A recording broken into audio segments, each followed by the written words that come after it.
Welcome to ETH Daily, a daily briefing on the latest in Ethereum. Here's your latest for Tuesday, August 19th, 2025. The state of Wyoming launches a stablecoin, Spire Labs introduces Pylon, Circle Gateway goes live on mainnet, and SharpLink Gaming buys an additional 143,000 Ether.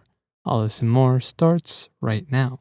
The Wyoming Stable Token Commission launched the Frontier Stable Token on mainnet, marking the first state-issued stablecoin in the United States. Given the ticker FRNT, Frontier is fully backed by US dollars and short-term US treasuries held in trust, with a legislatively mandated 2% over-collateralization to ensure stability. The stablecoin is now live across 7 chains, including Ethereum mainnet, Arbitrum, Base, Optimism, and Polygon. It leverages Layer 0 for issuance, with Fireblocks providing infrastructure and Franklin Advisors managing reserves. The Wyoming Stable Token Commission is chaired by Wyoming Governor Mark Gordon. Spire Labs introduced Pylon, a platform for launching based app chains with synchronous composability. The based app chains are sequenced by an Ethereum Layer 2, allowing them to inherit in L2's existing infrastructure like block builders, liquidity, user base, and distribution. The implementation currently uses a single coordinating sequencer node to synchronize all app chains in a sync zone. Pylon solves the liquidity fragmentation problem of app chains by preserving sovereignty while integrating with Layer 2 ecosystems. Spire Labs is building the Based Stack,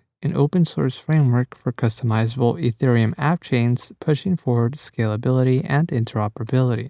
Circle Gateway, a new cross-chain liquidity solution for USDC, is now live on mainnet across 7 networks. Circle Gateway introduces a unified USDC balance that can be accessed from any supported chain, enabling near-instant, single-click cross-chain transfers without the need for bridging. By making USDC liquidity chain-agnostic, Circle Gateway improves capital efficiency and eliminates liquidity fragmentation. To use it, users first deposit USDC into a gateway wallet contract on any supported chain. To initiate a transfer, users sign a burn intent and submit it to the gateway API. After verification, the API issues an attestation, which is then sent to the gateway minter contract on the destination chain, allowing USDC to be minted while the equivalent amount is burned from the unified balance. And lastly, SharpLink Gaming expanded its ETH Treasury Reserve with an additional 143,000 ETH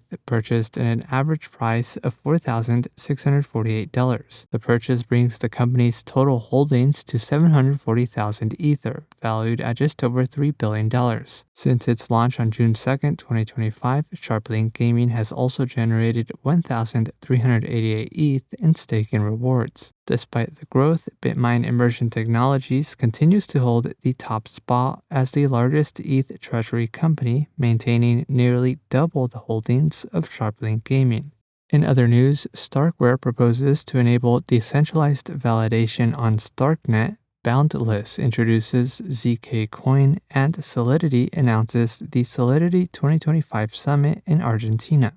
This has been a roundup of today's top news stories in Ethereum. You can support this podcast by subscribing and following us at ETH Daily. Also subscribe to our newsletter at ethdaily.io.